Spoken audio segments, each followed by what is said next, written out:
This is Fultoncards here, live and direct from Brooklyn, New York City. In front of me today, I thought I would do a preview video of 2023-24 Upper Deck Extended. Don't be offended. I also want to congratulate the Edmonton Oilers on pushing it all the way to Game 7. It's been an unbelievable series of recording this. Absolutely have blown my mind. I haven't seen anything like it since the 1980s. McDavid is certainly starting to look full-on Gretzky-like. And even the games where he doesn't produce, he covers both slots and his advanced stats are off the charts. I was advocating for him to win the Conn Smythe all the way back during Game 4. In fact, I thought he should have won in 2022 when he only went to the semis. That's how good he was playing, which is crazy because I think it was the year that Colorado won. But anyways, just want to congratulate Edmonton. I've never wanted a team to win the Cup so badly that is not the Montreal Canadiens, and it has to do with Canadian pride, but it also has to do with wanting to coronate one of the greats as one of the all-time greats with a Conn Smythe or a Stanley Cup. Anyway, so let's get into Extended. I thought I'd do a quick preview video on it. Configuration 12 cards per pack, 12 packs per box. That's 144 cards, 12 boxes per case. Now I'm going to go through the Bedard cards. I'll go through a couple of things on the checklist.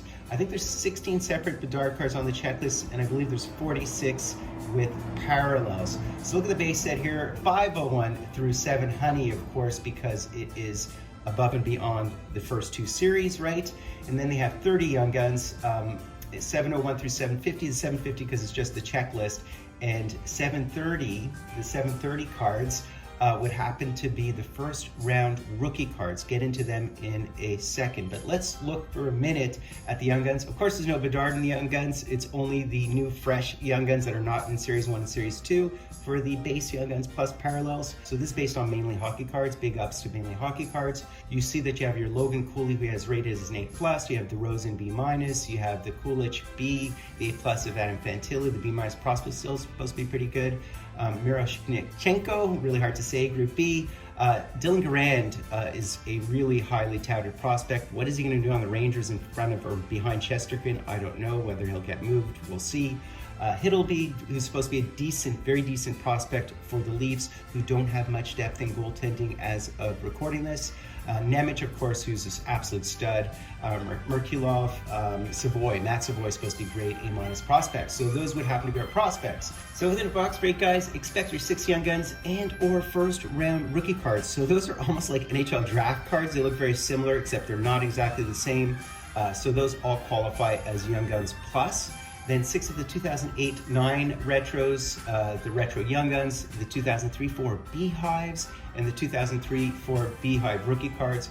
We should also receive 4 Upper Deck Canvas, 4 Seeing Reds, 6 Silver Skates. Those go back to the 90s, by the way, as well as 2012, if I recall correctly, and also the 98-99 Upper Deck 3 cards, 1 of the 97-98 SP retro Sky Blue cards, 1 Dazzlers Blue, and a PTG, which would, of course, be an acetate or clear cut card, right? So this is what the cards look like, of course. So this is from GTS, the distributor. You can see the Canvas Young Guns here. I'm not sure they chose that. Didn't they choose a different image for that? The pinks, I guess, are rarer than the blues. These are the retro 2008-9, which of course would have been the Stammer year, the Giroux year. Here are your Black Diamond retros. They actually have emeralds of those, the Seeing Reds, the Hollows, etc., etc. You have your population counts and your special forces. So let's take a peek at the checklist here and let's see about our Bedard cards. So I'm doing a search here. It says 33, but it's capturing other things at the bottom of the checklist. There's only 16 cards as mentioned, but we can go through them here. So you see that obviously Bedard's not in the Young Guns, but he is in the base first round rookies. I'll show you that card in a minute. So there you see there's also All-Star Skill Variation cards. You see the Bedard is also in the 4-star rookies of the autos. So these are the 2007-2008 Black Diamond Retro Emerald autos. So they have base cards of this and they have autos of this, and Bedard is in both, but he certainly has a auto version of it, but it's only numbered to 25, mind you. I think there's only like 500, to 900 autos in the entire set. So these are the die-cut SPX cards. Bedard's in there as well. These are the 98, 99 Upper Deck 3 cards. So these are just base inserts, right? You have the retro Young Guns. So here you have the 2020. So these are really interesting. They are the 2001, 2002. I'll show you those in a second too. So he has a whole stable of retro Young Guns, right? Very, very cool stuff. Here's the Beehive. I'm very partial to the Beehive. They existed, of course, way back like in the 40s or 50s, 60s. And of course, they existed again in 2003, 4, 2005, 6, 2006, 7, I believe, around then, right? I'm just going from memory. These are the base, so this is the base rookie gems that does have a Connor Bedard card here. You notice that they're 1 in 200, and here are the 2008, 2009, so he does have one of these retros, as well as the acetate Young Guns. Now this is a big deal. The acetate Young Guns are absolutely beautiful cards. They're not just clear cuts, but they're in relief. They're actually sort of embossed in relief, whatever the term is, but they are not clear cut. Clear cut means like flat card. These are not flat cards, right? So very cool there. He's also in the holograph effects, as they call them. I don't believe he's in the population counts, unfortunately, but he is in the Seeing Reds. He is also in the Silver Skates. Silver Skates, as I said, they go back to the 90s, and they equally go back to the 2000 teens. He is inside the Special Forces as well, and of course the NHL Specialists, and obviously he does exist twice in the Canvas Young Guns. That's a black image version thereof. I believe the image is supposed to be different of him from what I know. Of course, the second time is the checklist, right? So that's not too crazy for sure. So here we see all the Connor Bedard cards, and note, we do have, so these are first round rookies here.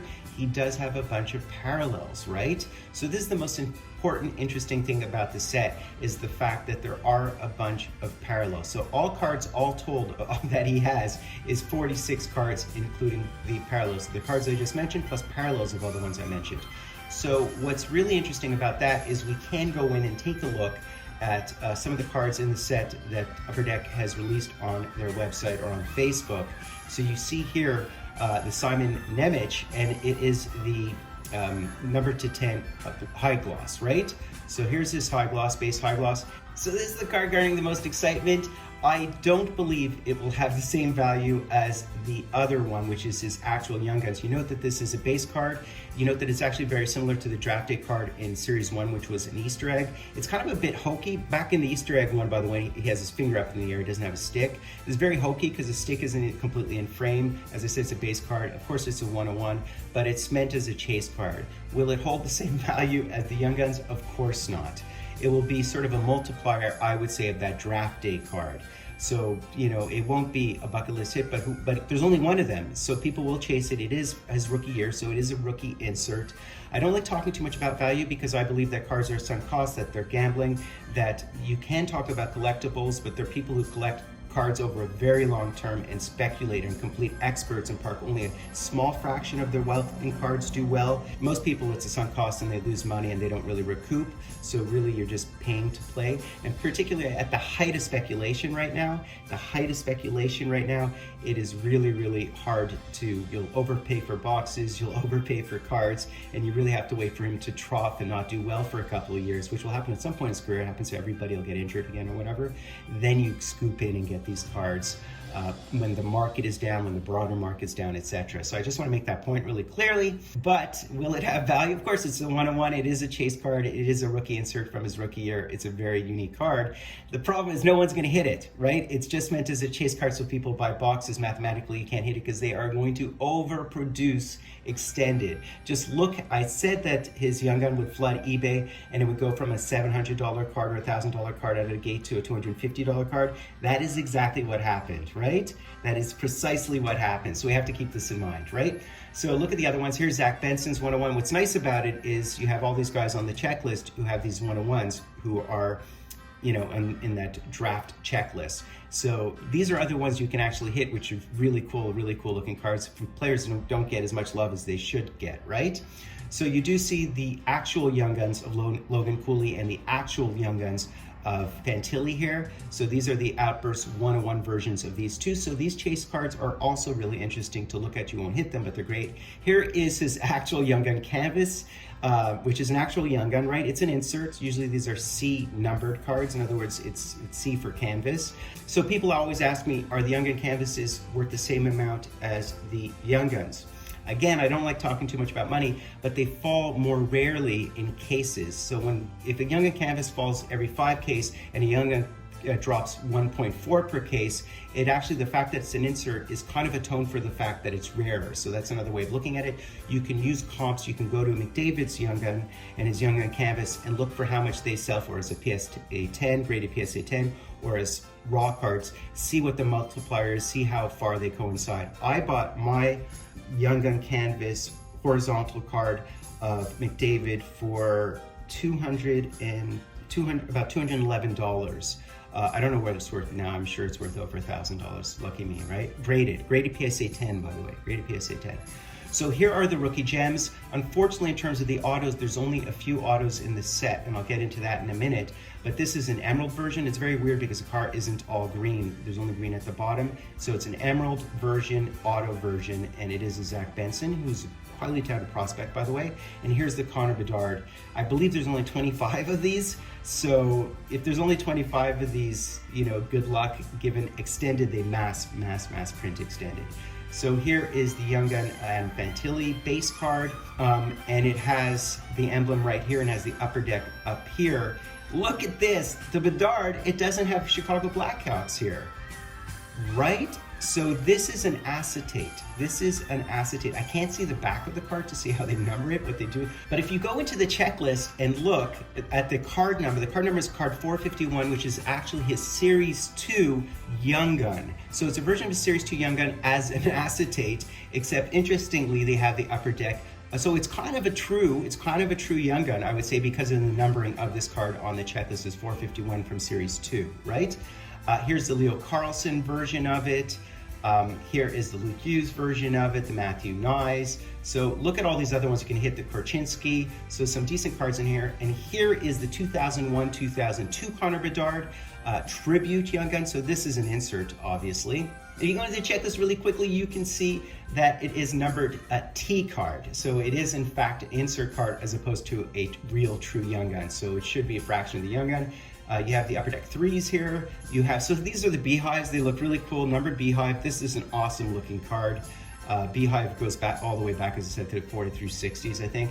Here is the 2008-2009 Tribute high gloss number to 10. This is the card you really want to hit. So I'd say in terms of value, only the number cards really are the ones. The other ones are mass produced kind of inserts, right? Here is the Outburst of Kulich. And here is the Holograph Effects of Michikov. And finally, guys, I just wanted to go to autos. So you do see the 2007 8 Black Diamond Retro Emerald autos, the number to 10 or 25, and you do have the Snow Spray autos. But these are really like product hits. I think there's probably only 5, 10 per player. That's my best guess. Here you can see for these, it's either 10 or 25. So you have, what, 33 here, and I think there's about 10, 11 of them are to 10, and the rest are 25. So it's like 400 autos total in the entire set. That's not a lot of autos. We do have some big boys here, and we do have the Leo Carlsson, the Bedard, and the Cooley, etc. Snow Sprays are really random players like Lauko and Petrie and Newhook, etc. No Gretzky's, no McDavid's in here whatsoever in terms of these autos as far as I know. So I'm guessing that all these autos all told are sort of the equivalent of less than one single Future Watch auto numbered to 999, right? Because I believe there's probably something akin to maybe 600 autos in the entire set. Hard to know, right? Hard to know. So that's basically it, guys. Hope you enjoyed that. I'll open up a couple of boxes on Wednesday. It's not my favorite product. It's really an inserts product. The thing is it worth it? Well, you know, it really democratizes the hobby. You're going to have all these tribute, all these other Bedard cards that are going to flood the market. It means on the one hand, they'll be achievable and attainable, particularly on the secondary market. On the other hand, there'll probably be so many that they won't really hold much value. They'll hold some value, but not much value. So it's always those levers, right? Because if things are really rare and you can't hit them, then they're very valuable. If you can't hit them, then they're not. So you always have to be cognizant of it. But it's kind of fun. It's kind of fun way to participate in the hobby. It's really democratizing the hobby is my way of looking at it. So I hope you guys enjoy it. I'm more of an autos product type guy, and this isn't really an autos product except for those like product hits. And if you do happen to hit like a Bedard low numbered card or a low numbered auto, that of course that will be a big deal. The tribute ones, less so. They'll flood eBay, as I mentioned in my other videos. Hope you enjoyed that. Happy Fultoncards. Do me the honor, sub liking, hashtagging, driving Fultoncards live and direct to a place called Brooklyn, New York City.